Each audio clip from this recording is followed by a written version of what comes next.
Dr. Shumway. How are you? I am well, Tracy. Great to see you. You're looking awesome after 7 weeks of delivery. Thank you. I think I'm looking decent, right? Wow. Holy cow. Wow. All right, Dr. Shumway, thank you so much for sitting down with me. So March the 8th in the US, we call it the Women's Day, right? But in China, it's the Goddesses Day. So. Wow. The goddess. I didn't know that. Wow. I like that better than Women's Day. I think that's an awesome name.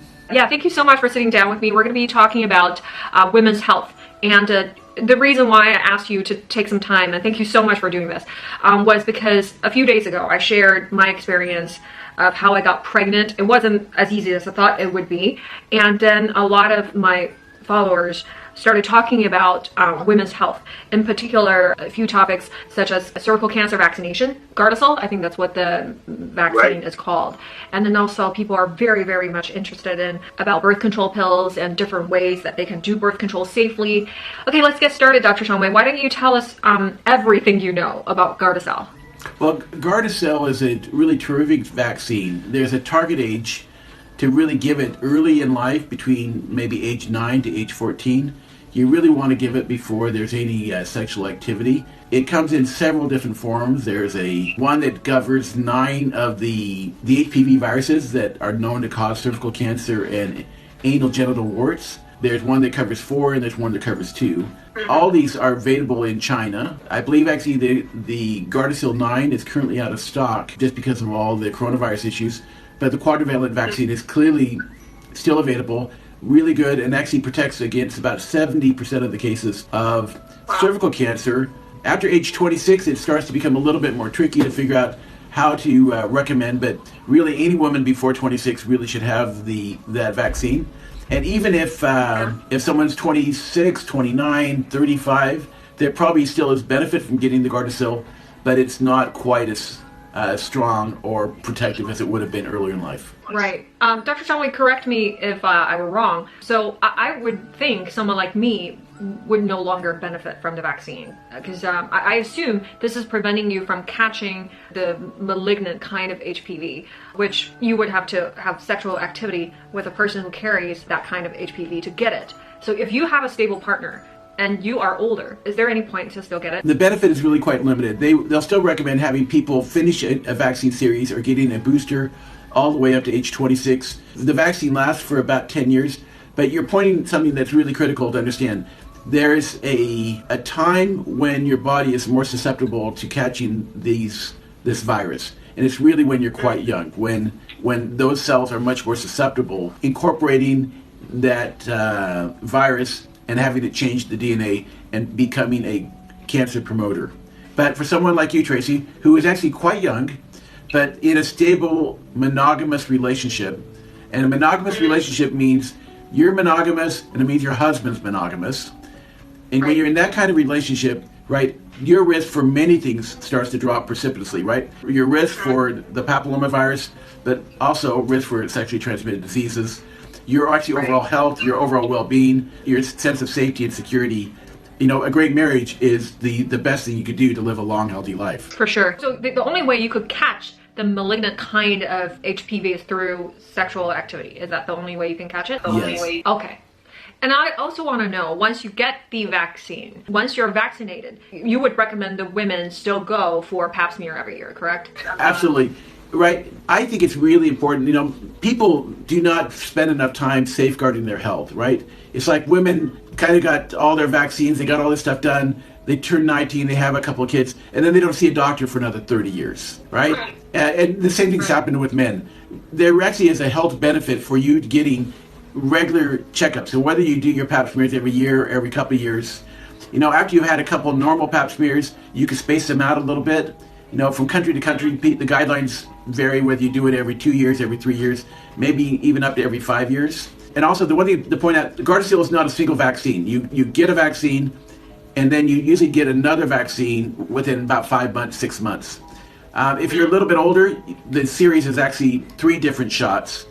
2 of them within about 12 weeks, 6 weeks, 7 weeks apart, and then another 5 months later, 6 months later, you get the final third.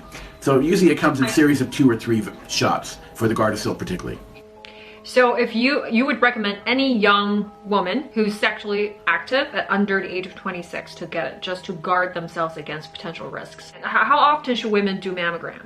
So mammograms, usually the screening usually starts at around age 35. If there's a family history, it starts earlier. But really, when you're in the shower and you've got a little bit of soap on your hands, when your hand can glide over your skin really quite smoothly and detect very small bumps, you really should be doing breast exams. And the axilla, this axilla and this outer quadrant, that's where about 45% of the cancers come from.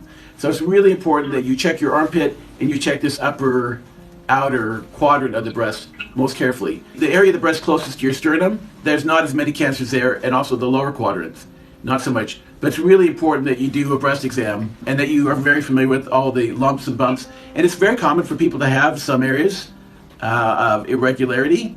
But if you feel a mass, please go and get that seen. Get an ultrasound, get a mammogram. It's really important to follow up on that. All right, Dr. Shumway, let's talk about the most requested topic, which is birth control. This is something that a lot of Chinese women are very interested in. There's a lot of misinformation out there about birth control. Many Chinese women believe that birth control would make you infertile. So that's clearly not true. Yeah, clearly not true. That's totally not true. And actually, when people quit birth control pills, occasionally people will superovulate and actually have increased risk of twins, at least for the first cycle or first 2 cycles after having been on birth control pills. So there's no truth to say that your fertility is going to be impaired. Yeah, a lot of women are also concerned that birth control pills would make them gain weight. It didn't happen with me at all, because right now I believe the newer generation birth control pills are really good at avoiding that problem. Right, so the older birth control pills had much higher doses of estrogen in them. Not so much so that people gained weight, but also they had increased risk of thromboembolic disease, where they'd have blood clots. Ever since the birth control pills came out, they've been constantly making the dosage of estrogen lower and lower and using better progesterones. Typically, I don't find that people have any significant weight changes with 80 pills. I think many times people blame their infertility and blame their weight gain. They forget about that they're getting older, right? They start taking birth control pills when they're 28, and then when they're 33, they feel like they're heavier. Well, as they got older, their metabolism got slower, and they didn't increase their physical activity to keep up with that, or they didn't change their diet to not have that be an issue. So, as we're getting older, of course, our fertility is going to drop a little bit, and our propensity to actually gain weight increases. Most of these are actually not birth control issues, they're aging issues. Right. And people are also saying that there are benefits to taking birth control pills, including decreased chance of ovarian. Tell us about it. Less breast disease, but most significantly, one of the huge benefits of taking birth control pills is decreasing your risk of ovarian cancer. Ovarian cancer is very difficult to detect, and when you get it, it's really quite deadly. So, less breast cancer, less actually uterine cancer, and those are really big benefits for people to have. What are your thoughts on emergency contraceptive? Is it really harmful to the body? What's the science behind it? Does it just stop your body from ovulating? How does it work? It does a couple things. It messes up the ovulation signal. It also changes the endometrium, so it becomes less receptive to an egg landing. So there's a couple mechanisms of it working. I really don't think I don't think it's a great solution. I guess if it's the only solution someone has, then I guess that's better than a pregnancy and then a future termination by a D&C. So anyway you say it, emergency contraceptive trumps abortion, right? Absolutely, by so many measures. It's really important. Anyway, so if someone takes emergency contraception, it'll take them a cycle for them to regain their normal control over that cycle. But yeah, it's not a long-lived effect. So safe. Yeah, and let me say this another way. We should be doing emergency contraception every other month. If we need to do emergency contraception every other month, that means we need to have an IUD, we need to have birth control pills, we need to have a vaginal ring, we need to have something different. Let me ask you this, Dr. Shumway. If I were your daughter, I came to you for advice, in your opinion, the best form of contraceptive, which one would you recommend? I would choose a low estrogen and progesterone pill, combined oral contraceptive, or I'd choose a progesterone-only pill. That's what I did. Yes. Any way you slice it, any form of birth control that you use would be better than using abortion as a form of birth control, correct? That would be absolutely horrible. Right. So in countries where there's been limited health resources in the past, yeah, abortion, if you go to Russia, is the mode of choice for family planning.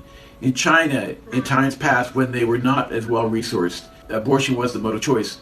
But when someone has 3, 4, 5, and I've known Russian women that have had 9, 15 terminations.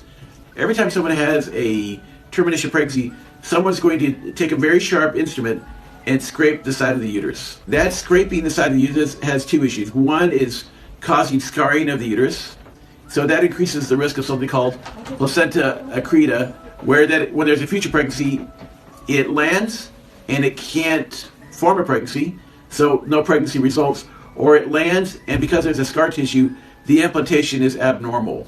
And because the implantation is normal, that leads to other, really serious pregnancy complications later in life. The other issue has to do with when you do the termination, there's always a risk of perforating the uterus. So if you perforate the uterus, which occurs about 1%, well, it actually depends on the expertise of the person doing it. There's places where the perforation rates are as high as 5%, right? But please avoid those doctors, right? But usually the perforation rates for early termination are between 0.5 and about 1%. But if someone has a perforation, there's issues of, potentially a operation, trying to fix damage to the bowel or damage to the bladder. Those are long-term health issues.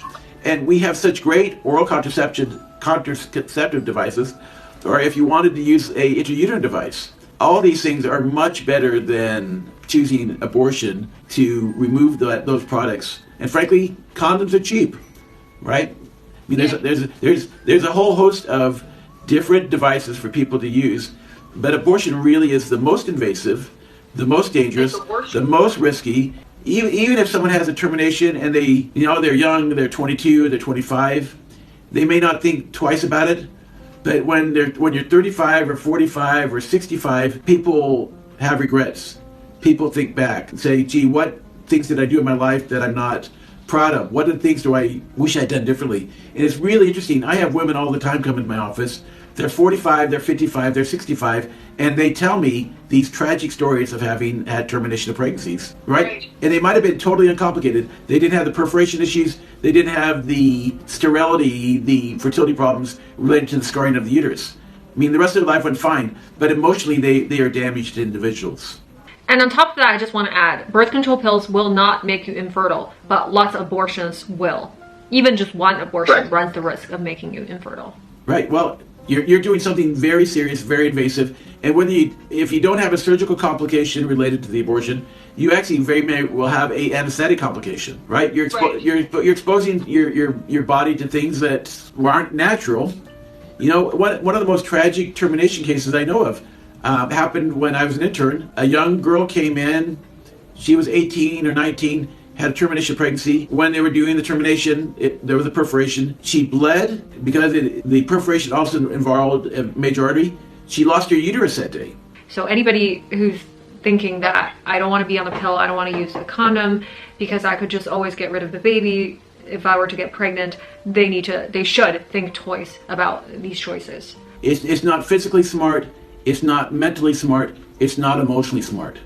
Is it true, Dr. Shumway, that breastfeeding reduces the chance of catching breast cancer? Absolutely. Absolutely. It has multiple benefits. So the data on breastfeeding has multiple benefits to the mother, multiple benefits to the baby. So decreased risk of breast cancer, decreased risk of ovarian cancer, decreased risk of type 2 diabetes, decreased depression issues, and improvement in cardiac benefits. If you want to feed your baby, why am I going to argue with 60 million years of evolution? Your breastfeeding is going to be best so long as you're eating a proper diet. No questions. There can be no dispute about it. Let's talk about something for the mom. Obviously, postpartum depression is a real thing. I'm not sure whether it's largely due to the hormonal shifts in your body that happens post-pregnancy. When does it usually happen? Like, how do you self-diagnose? Yeah, so about 60% of women will get what I call the baby blues. They seem to be much more emotionally labile, much more prone to be having difficulties. Only about 10%, maybe even 8% will go into what I would call a major depression. So the issue of postpartum depression is that it's a very common diagnosis. Probably about 60% of women will have some period immediately post-delivery and persisting for several months, where they are more emotionally labile, more prone to cry, more depressed in their mood. Those are usually called the baby blues, and they're self-limited and they go away. Having a proper diet, having some exercise, and actually having good support in your house actually helps people transition out of that a little bit faster. Then there's another 8-10% of people that actually will go into a really clinical depression, and those people usually would benefit by some psychotherapy, counseling, or medication. But how do you know whether you've got the baby blue or you're really depressed? Yeah, so the standard test for that can be found on the internet. It's the Edinburgh Depression Score, easily searchable. You can find it. It has a series of half a dozen questions that you can ask, and depending on what those are, it would really say how severe the depression is. Yeah. So it's really important that we take care of our mothers, take care of their mental health, and of course, not everyone's going to be successful with breastfeeding. I don't want to be such a strong advocate that I'm making people feel bad. Dr. Shumway, let's talk about, lots of women have been asking me how soon can they resume sex with their husband after delivering vaginally and via cesarean. So there's not a lot of great data. So let me give you the example. So I was told 6 weeks all through my training, and then I went to California and got more training, and there were women that were having sex at 2 and even 4 weeks after delivery. My general sense is that if you've had any tears, if you've had any sewing, if you've had anything done there that needs to heal, you really don't want to have sex for at least 6 weeks. All right, Dr. Shumway, in conclusion, let me just ask you, in terms of taking care of our own health, other than getting mammograms every year, taking maybe low estrogen or progesterone, only birth control pills if you want to practice safe sex, is there anything that you think that women should know about how to better take care of themselves? Get your children vaccinated. Get your husband vaccinated. Get your flu vaccine every year. That's a good reason to see a doctor.